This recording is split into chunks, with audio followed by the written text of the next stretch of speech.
Do you like big robots? Big smashy robots? I do. I do too. Yeah, I figured you did. That's why you're here. That's why I'm here That's why we're playing both here. BattleTech. BattleTech has lots of big smashy robots. Yes, they beat the poo out of each other. Years. Get into it. So we're going to teach you how to play. We're going to talk about all the different parts of the game and how to get the advantage out of them and things like that. So as much as possible. Yeah, so a nice series of videos. So we haven't really planned out everything that we're going to do because there's a lot. There is a butt ton of stuff.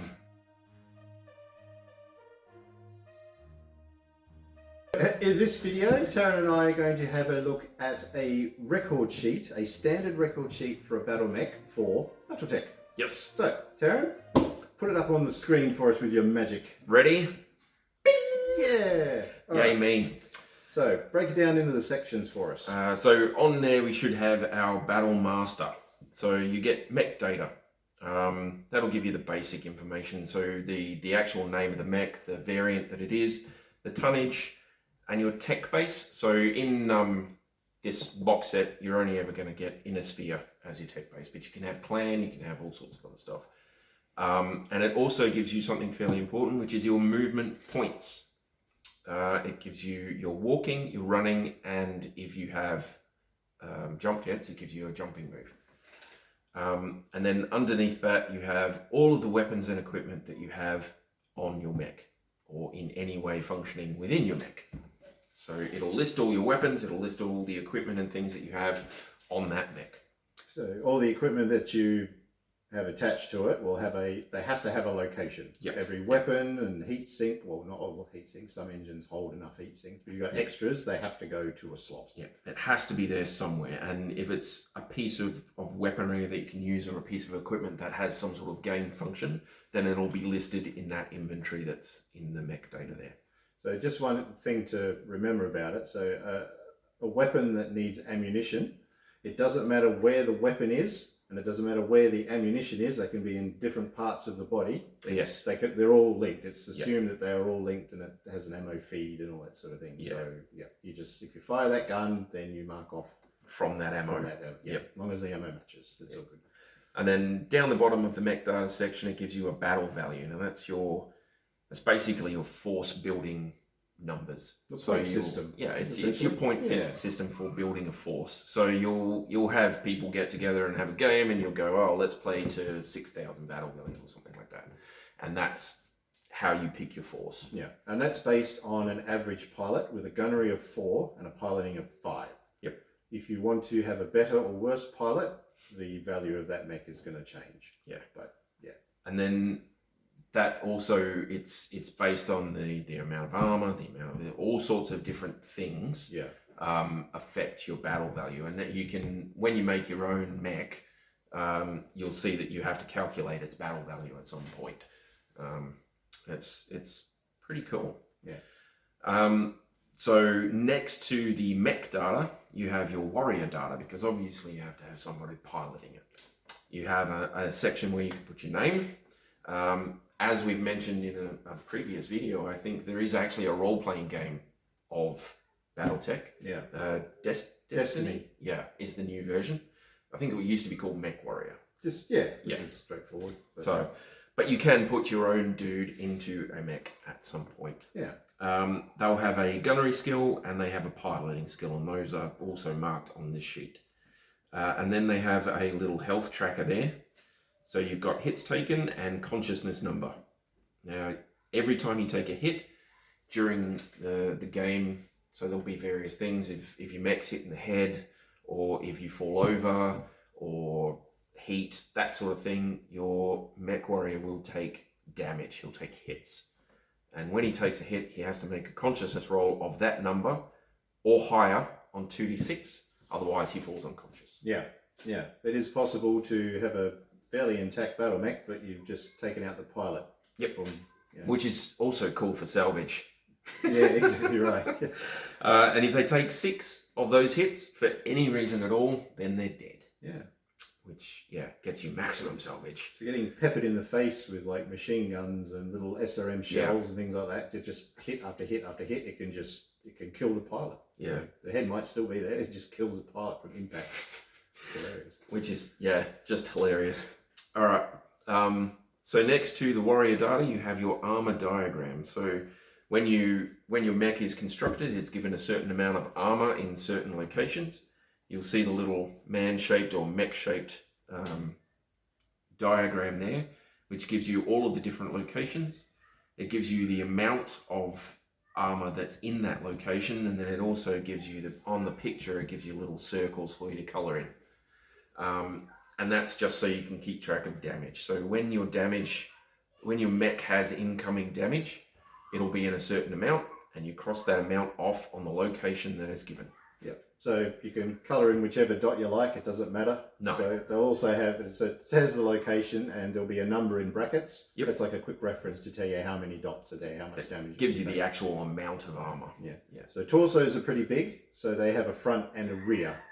Yep. So if you're in the rear arc and you're shooting at someone in their rear arc and you hit a torso location on that table, you apply it to the rear armour. Which is in the little bit below the actual mech. Yeah, you'll find that a lot of mechs have a lot less armor on the rear, and it's quite a good tactic to go after them in the rear there. So, dead set. All right. So you'll also have a critical hit table. Now, this gives you a lot of information, but it's basically just where everything is on your mech. So all of the equipment, the engine, the gyro, all of that stuff that makes the mech stand up, makes it move, makes it go, has a location of some description. So it's broken into locations, so head, torsos, arms, legs, and each one has, well, most of them have 12, but the legs and the head only have 6 locations that you can put things in. So things like a medium laser will take up a location. So if you have a look at the BattleMaster, for instance, that we've got there, you could actually put a medium laser inside the head, if you felt like it, because there's a space there. You could also put a ton of SRM6 ammo in there as well if you really want to. You're insane. But that's just silly. It's very silly. But that's the if I'm going to die, I'm going to die big. That's right. Yeah. That's the ejection seat mechanism. That's it. Yep. Nice. Oh dear. So when you take critical hits, you'll be rolling against the tables that are listed there. So for instance, you take a critical hit in your left arm. So because there's 2 sections to it, there's an upper and lower section, you need to roll for those 2 sections, but in this particular left arm, there's only an upper section. So you would roll 1d6 and you would cross off the piece that's listed by that number. Yeah. So you roll a d6, so 1 to 3 would be the top 6 that you have to choose from. Yep. And then 4 to 6 would be the bottom. So you roll a d6 for that, and then you roll another d6 to find the exact location. Yep. If it says roll again, you roll both dice again. Yeah. So yeah, in the arm example, I don't know. So the center torso is probably a better one. It's upper and lower, and that's the center torso is the juicy place to go for. Oh, it's the best. The most damage to a mech. It's the central point. You'll be doing extra heat. Gyros are bad. You'll have to do engine hits, checks. And, oh my God, all sorts of nasty stuff happens. Yeah, it's bad. So and that's in this box. When you move out into the full version, you'll have things like extra light engines that have locations in the side torsos as well. So it's almost always a good thing to blow up the center torso because it means the mech will almost always die. Yeah, it's the core. Yeah. So you do have 2 locations down the bottom there that on this one it says roll again, but you will find that there are some designs where people have put pieces of equipment in there, and it is a good idea because all the other locations are pretty bad. So if you can put like a little small laser or something in there and you hit that, then that's great. You know, you saved your engine, you saved your gyro. And a lot of them will put things like ammo and stuff in there because it tends to be more heavily armored as well. Yeah, it's right in the middle. So, and you'll see there at the bottom, there's also a little damage transfer diagram. So you can see that all of the damage transfers in towards the center torso. So once you start losing outer extremities, you start taking damage on the center torso. So that's something to keep in mind. But that gives you the little diagram there so that you can see which way it goes. Yeah. So if you go back to the armor diagram that we were talking about before. So you've got your outer armor, and then you go internal. So it says internal structure diagram just underneath there. And that's basically as your if you've got no more armor on that location, it then goes internal. It's basically the skeleton, I guess you could call it, of the mech. So all the equipment's wrapped around that, so you start doing damage there. And each time that you get a hit inside there, then you roll on your criticals. Yeah, that's where your damage is really bad. Yeah. So your internal structure diagram is basically the same as the armor diagram. It gives you the actual amount of internal structure in that location, the location itself, and then it gives you the little dots that you can color in. And then under that, you've got your heat data. So that gives you the little heat table. I think we discussed that in the heat actual thing. We'll do a little bit of a talk on what they all do, but you can see various effects on there. And it also gives you the number of heat sinks that you have and what type they are. In this box set, you only ever get single heat sinks, but you can get double heat sinks. You can get extra heat sinks and things like that. They do all sorts of funky stuff. Yeah, prototype stuff and all that. It's cool. But it gives you how many there are, and in brackets it tells you how much heat they actually dissipate, and then it tells you what type. And it gives you little circles as well, so you can cross them out if they get damaged. Because if there's extra ones, they will come in on a heat location. You can see in the BattleMaster, in the right leg and left leg, you've got 2 heat sinks in each one. So if they get damaged and taken out by a critical hit, then you have to mark it off on the circles. And next to that, you've got your heat scale, which is kind of the same thing, but it lets you keep a track of how much heat you've built up and dissipated and overflow, and it tells you which ones to roll on and all that sort of stuff. So compared to what you get in the beginner box set, which doesn't sort of track heat, and it was basically just your outer armor. Yep. And that's it. There was no, there was no rear armor. It was just armor. You hit it and that's it. I think technically it was just the top part of a standard record sheet was the beginner's record sheet. So it's a much more involved thing, but once you've played a few games, it isn't that hard to wrap your head around. You're basically just saying, this much damage to this location, you're coloring the little circles in and you're moving it around based on the damage transfer diagram. Yeah, so it adds a lot more depth to the game, and it adds a lot more tactics as well, I think. It's I mean, obviously there's a few more steps that you've got to go through, so the game will slow down a little bit. So you decide which version you want to play without all the advanced stuff and just stick with the beginner, which is quite a rewarding way of playing the game. It's a solid game still. Yeah, it's fun.